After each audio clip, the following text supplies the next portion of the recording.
boys, and we're back here on Crimson Theatre Milwaukee. We're always having a good time, and well, you've just seen the trailer for Laughter, which is what Crimson Theatre is really all about. And we have Veronica and Josh with us tonight, as well as Lilith and Rebecca have joined us once again. And well, somebody tell us about the film. Well, it's basically a movie about party clowns that lose their business because a bunch of random group of people decided to scare people dressing up as clowns. So imposter clowns are putting the real clowns out of business. Yeah. Yes. That hits home. Basically. And then so instead of just taking it, they decide to try to stop them by jumping them in the streets while they're still trying to scare people. Wow, that's interesting. What made you come up with this idea and the idea to feature clowns? About a year ago, when they had clowns that were like in Paris and in LA, they'd have people that literally guys would just sit on the street with like balloons. Some had like knives and stuff, and scaring everybody. So I thought, what if that actually ruined the party clown business? What would they have to do to stop What is them? the party clown business? Like a kid's having a birthday, so it's like, let's get a clown to do magic tricks for them. Now, to be officially in that business, do you need to go to clown school? I would think so. Okay. You didn't do research beforehand?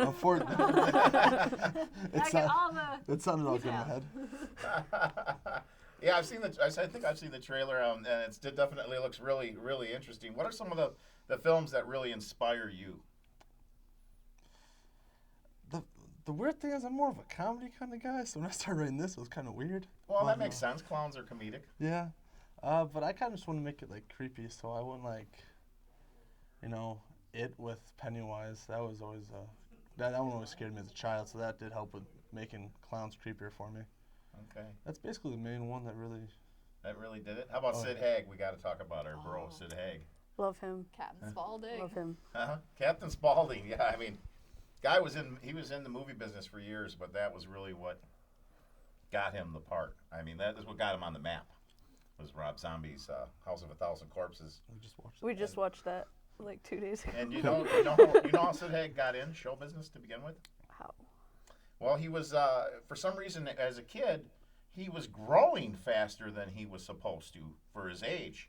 This reminds me of Big Fish. If you've seen the Tim Burton movie. And they told him as therapy that dancing would be really good therapy for his condition. This is truth. And he actually became quite a good dancer. Which they didn't show off in the House of a Thousand Corpses. But that scene is hilarious. And the other one is really, the other one where he's dressed up as the clown and he's making love to a beautiful woman in Devil's Rejects. Rejects. And then he wakes up and It's like, and he's got his poo-poo undies and everything. It's pretty funny. Oh, yeah. I had a laugh about that one. So good. But he's just great to talk to and everything at the conventions and whatnot. He's been very cool. Actually, he's going to be at Days of the Dead next week. So We're going to be there too. you're going to be there too? Oh, yeah. All right. Wow. Party. Amazing. Have you been to Days of the Dead before? Not Days of the Dead. I have been to other horror conventions. Other horror conventions? Days of the Dead is really the fan-friendly convention of all of them. Those guys really know how to put a show. Adolfa and Rick Lara really know how to throw a convention. Elvira will be there. There's going to be a lot of interesting points on that one. So I'm really excited about that. Yeah. That's very cool. I'm really happy Sid Haig's going to be there. That made it. It was a last-minute announcement. And, they got everything from wrestlers to who knows. It's one of those things you never know who you're going to, all of a sudden you're going to run into. I was at the flashback weekend. And I turn around and I look, and Kim Darby's sitting there. I'm like, how random is that, I mean, and she was so cool. Made the whole con for me. She wasn't getting a lot of attention. And she goes, I don't think I'm in my genre. And I told her, you're too good for this place. Not to insult, Lisa Marie and all the others, since I can remember her name today. But, they're really, really a good time. I'm sure you'll see some clowns there. A lot of filmmakers. There's going to be, I hope I get to see it. I've been wanting to see this movie called Headless. Have you heard about that one? Haven't. Well, I really want to see that one. It's really gotten a lot of good reviews. It's supposed to be a very disturbing movie, but it's at 7:30 on Saturday night, and I don't know what the Days of the Dead guys got planned for me because last time I was a judge for the costume contest, and that got long. That was long. I needed a drink and I needed to use the restroom. So the combination did not make that a smooth transition. But, then the other thing, too, they were playing music and everybody was up there firing up the crowd. And you've got Patricia Quinn, Magenta from Rocky Horror, is like on the stage basically loaded like a groupie. And she's a fun lady. Man, is she cool. And then there was a contest where there was tickets the ticket holders had. And the contest, the person would win lifetime membership to Days of the Dead's events. Wow. And guess who won and walked up to the stage with the winning ticket? Sid Haig. Really? And now he's back. So that's very, very, very cool. All right. Well, we're going to get right into tonight's horrifying melodrama with Vincent Price. The Price is always right. And we've got The Raven, which is sort of I couldn't call it a dark comedy. It's just a comedy. It was one of those movies as a kid. You were in the theater, and the theater I would go to when I was a kid for matinees and rerun movies would be either Godzilla films or horror films. And at that point, I was still uneasy about a straight-up horror film in a haunted house kind of thing with things jumping out at you. And so you didn't really know, I remember this movie beginning, and then all of a sudden the ice got broke immediately, and you realized this was not going to really be a horror film at all. Yeah. But we've got The Raven starring Vincent Price, Boris Karloff, young Jack Nicholson, and what's her name? We'll get back to that later. What's her name? How would you like to be remembered like that for a movie, What's her name? Well, she was a hot, what's her name? Yeah. Anyway, get right into it now. That's right. The Raven on Dr. Destruction's Crimson Theater. We're always having a good time. And we're here with the folks from the movie Laughter. Now, I've heard that sex and laughter are very important in life. Unfortunately, I get them at the same time. There you are, ghoulies, and we are just blessed by tonight's movie. Unfortunately, Peter Lorre's having a little trouble with his magic here. He's drunk all the time, for one thing. Yeah. You got to admit, this is definitely funny with this cast of characters. Extraordinary, really. And then you've got a young Jack Nicholson, and Peter Lorre's supposed to be Jack Nicholson's dad. I don't know about that casting there in that situation, but very interesting. Think about Nicholson. He really was lucky to work with these guys. Oh, yeah, absolutely. Interesting combination to say the least. And Peter Lorre's failed magic, the whole thing with him being turned into a raven to begin with, just actually a hilarious scene altogether. Yeah. And you've got very different acting styles going on here too, as well with these guys. And Karloff was very formula, and that Peter Lorre was very ad-libbed. And Vincent Price is just trying to make sure he gets his retirement money at this point. Actually, he did not get paid for all these movies at the time. They set up a retirement fund for him. But, of course, he went on to a long career after the American International, Roger Corman, Edgar Allan Poe mashup. And so you got some very old-school effects here. And, what kind of effects are you working with for Laughter? Well, there was a couple squib effects. And then we unfortunately had to use CGI. Yeah, why do you say that? That sounds like something I would say. That's because I am a special effects makeup artist, and that's pretty much all I make my living off of is doing that. Okay. So that's like when you do that for a living and you have to resort to CGI for something, it's like stab in the heart. Yeah. But our person who did our visual effects is amazing, so it looks really good, and I'm pretty happy with it, to say the least.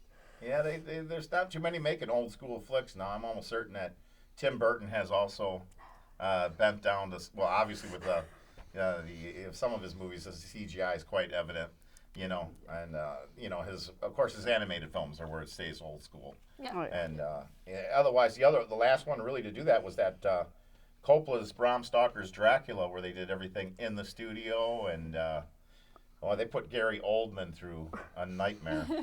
Remember Bella? Yeah. You remember? I don't know if you remember Bella. Bella was a haunter at my haunted forest, and he was British. All right, and I could see that coming out in Gary Oldman because he was supposed to walk up the stairs a certain way, and Coppola kept stopping him. Honestly, I think the director was the fault with that whole. But they've got that on, like a bonus disc for that movie, and yeah, that was really cool to see how they did that all old school. The lightning scene on the carriage ride in Bram Stoker's Dracula, that's terrible. It's obviously a poorly bent neon light, Yeah. And that's interesting. If you see the movie Frankenstein, there's a very distinct lightning flash in Frankenstein. It has a very distinct shape. And I've seen that same lightning. They must have borrowed it from that movie for other things. Yeah. The Frankenstein lightning, yeah. Check that out next time you watch Frankenstein. But yeah, I'm with you on the old school effects for sure. I mean, technology just is putting people out of business left and right.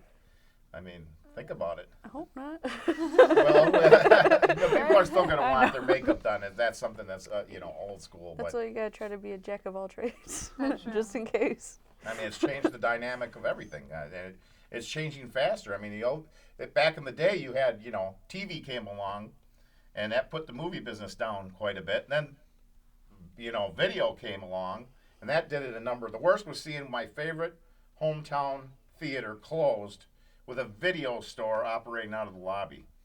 That was terrible. I think the theater did open up after that. No, maybe it didn't. I don't know. They tore it down though. Anyway, the visionaries in Kenosha, city council and the mayor, they tore down the Vintage Theater. Mm. And you know what's there now? Nothing. What can you do? You got to try to preserve these things. I mean, at least up here in Milwaukee, you've got the Oriental. Wow, that's really phenomenal. And I did at one point notice a little bit of the cancer that kills them. There's a little spot. The rain gets through the roof and drips on the staccato. It's over quick. Yeah. Yeah. That is. I think they got fixed up. There's a place in Chicago that has all the molds and everything for a lot of that stuff, so it can be replaced. All right, you get right back into it now. The Raven, starring Vincent Price. On Dr. Destruction's Crimson Theater, the price is always right, always. Oh, there you are, ghoulies, and things are heating up here in The Raven, starring Vincent Price, Boris Karloff, Peter Lorre, and a very young Jack Nicholson. That's quite a cast there, but I'm still kind of favoring The Raven with Bela Lugosi and Boris Karloff. Yeah. Quite interesting. Although they never made, like, Dracula meets Frankenstein back then, it's pretty much what they're doing with The Raven. I mean, Bela Lugosi is pretty much Dracula, and there's one scene where Karloff even growls like the Frankenstein monster. And, of course, that movie was made before Bride of Frankenstein, so they haven't really figured out where they're going with all that yet. But that's filmmaking and the fun of filmmaking, I suppose. And what other projects, once you get this one out there and rolling, what's you got the next one out there? I know everybody seems to have the next film figured out. Well, it's written. I don't know if it's figured out yet. It's okay. Well, the writing process is the writing process is done. It's well, there is something out there. Cool. Yeah. Where's the auditions begin? I'm looking for other roles out there myself. I'm looking for other films to be in. I was thinking like one of those Lifetime specials for women. Yeah. What's the I can formula roll for for you. that is, let's see, the woman thinks she meets Mr. Right and then finds out he's an escaped convict and You is are after her money. perfect. You That'd be so perfect. Man, What do you mean? I don't know if I want to think about that. Don't worry, I'll write that for you. Don't worry about it. Huh? I got you. I'll write that just for you. Yeah, I got Don't you. you worry. But it'd be interesting to say the least. But yeah, those and those miserable Christmas movies they put on. And I wouldn't Oh, even know goodness. anything about it, but my mom runs them, so I watch it. That's all my mom's been Yep. watching. It's just Oh. a marathon of Christmas And movies. they're just, That's all it's on. Christmas movies. Well, we have Krampus is about to be released, Yeah. and that's from the same director that did the Trick or Treat movie, so I'm thinking it could be good. I know some people are scoffing. Is it because the actors are in it? There's Is like that what it comedic is? actors Yeah. in there. That's what I thought it was Comedic? at first. Yeah. Oh. And well, it's okay. I like the comedy aspect. I yeah, mean, but I mean, like you see the actors and you think it's going to be a comedy, and then you actually watch a trailer and you're like, oh. Well, that's what's the case with Oh, Trick yeah. or Treat had a lot of dark Oh, humor yeah. in it. I mean, that was a surprising movie, and I wasn't happy with Legendary Pictures mainly because of what they did to the Godzilla character.